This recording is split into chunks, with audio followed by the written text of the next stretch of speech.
Boa tarde, meus queridos alunos. Espero que todos estejam bem. Na aula de hoje, nós iremos estudar sobre o gênero textual conto. Então, o que é um conto? Um conto é uma narrativa,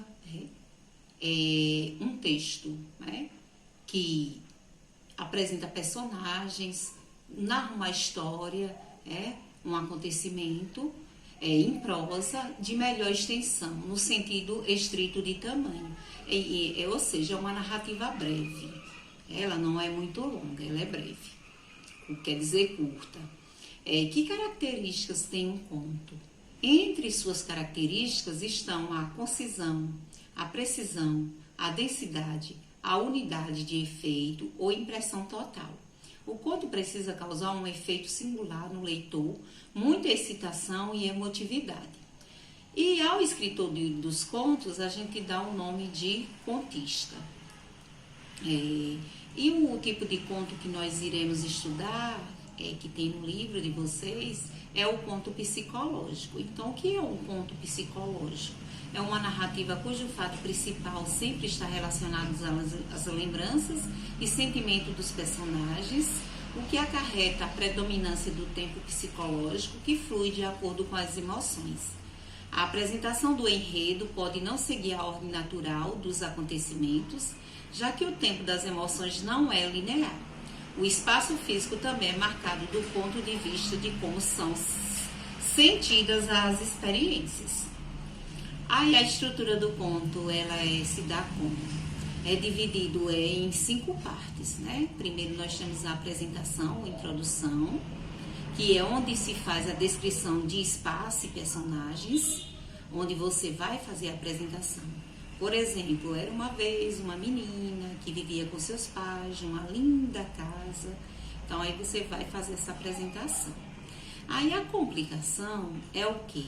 É quando uma situação inicial, ela passa a se iniciar, que colocarão as personagens a alguma situação nova.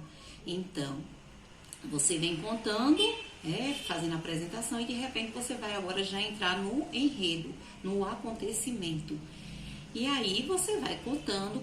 Quando algo de diferente vai acontecer, a gente já chama de conflito. Aí já é o conflito, que é uma outra situação, o desenvolvimento da situação.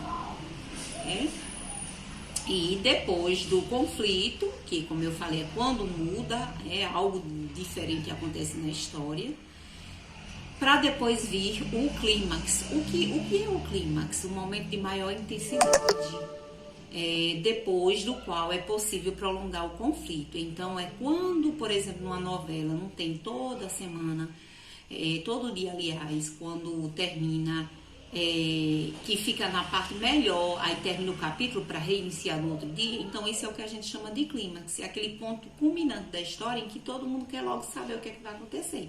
Mas só que vem ainda, de forma um pouco não tão clara, e que depois, só lá no desfecho, é que a gente vai conseguir saber qual é o final da história. E aí o desfecho, que também pode ser chamado de epílogo.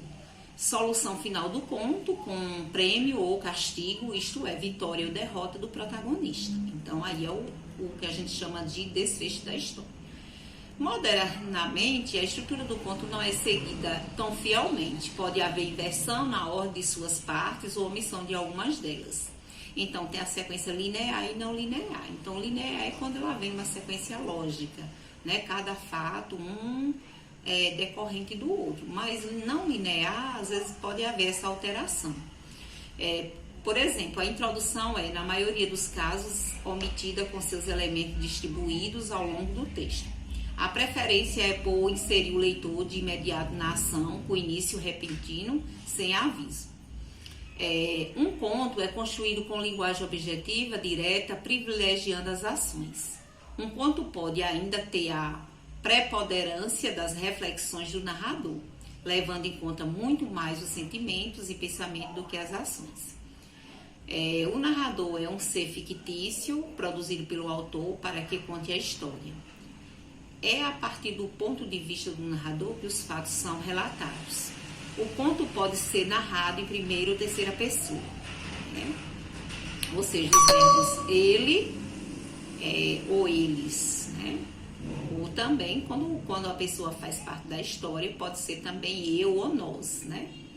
Depende. Aí aí narrador é observador, é quando a gente usa ele ou eles, né? E quando é narrador personagem, nós vamos usar eu ou nós, que aí é primeira pessoa. Então, quando o narrador participa da história, diz que é um narrador em primeira pessoa, e nesse caso o narrador é personagem. Quando o narrador não participa da história, recebe o nome de narrador em terceira pessoa ou narrador observador. Aí nós temos aqui, então, o narrador é a entidade imaginária que conta a história criada pelo autor, não devendo confundir-se com este. Aí, classificação quanto à presença. Não participa, não é participante da história, narrador de primeira pessoa. Participante, narrador de terceira pessoa. Aí, classificação quanto à posição objetiva e subjetiva. A objetiva é imparcial relativamente ao que conta, não emitindo juízo de valor. Subjetiva defende um ponto de vista, uma opinião, preferindo juízos de valor, comentário e orientações ideológicas. Aí a personagem, de acordo com sua importância para o desenvolvimento da narrativa, pode ser protagonista, antagonista ou figurante. Então, protagonista é aquelas que são principais, que elas fazem parte da história, né, no decorrer do início ao final. E já as antagonistas é a que se opõe à principal. E a figurante é aquelas que aparecem na história sem tanta importância.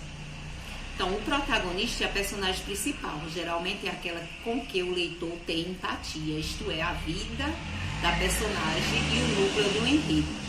Já a antagonista representa, de alguma maneira, uma oposição à realização dos objetivos do protagonista. Como eu falei, é aquela que se opõe ao personagem principal. E figurante é um ser, né, necessário para criar ilusão de realidade, mas secundário na trama, quer dizer, pouco ele aparece. Então, as personagens podem ainda ser classificadas como planas ou redondas, dependendo da sua riqueza psicológica. A personagem redonda é aquela que pode surpreender o leitor, mudar de ideia, mudar de atitude, por estar sujeita a contradições. A personagem plana é psicologicamente pouco desenvolvida e, em geral, não surpreende o leitor. Mesmo quando existe um ser real em que o narrador se baseia, a personagem literária é uma identidade ficcional. Aí nós temos aqui o quadro, né, dos personagens, que tem os personagens principais, secundários, figurantes, modelada, plana, né? Aí também temos aí a questão da caracterização física, traços físicos, psicológicos, né?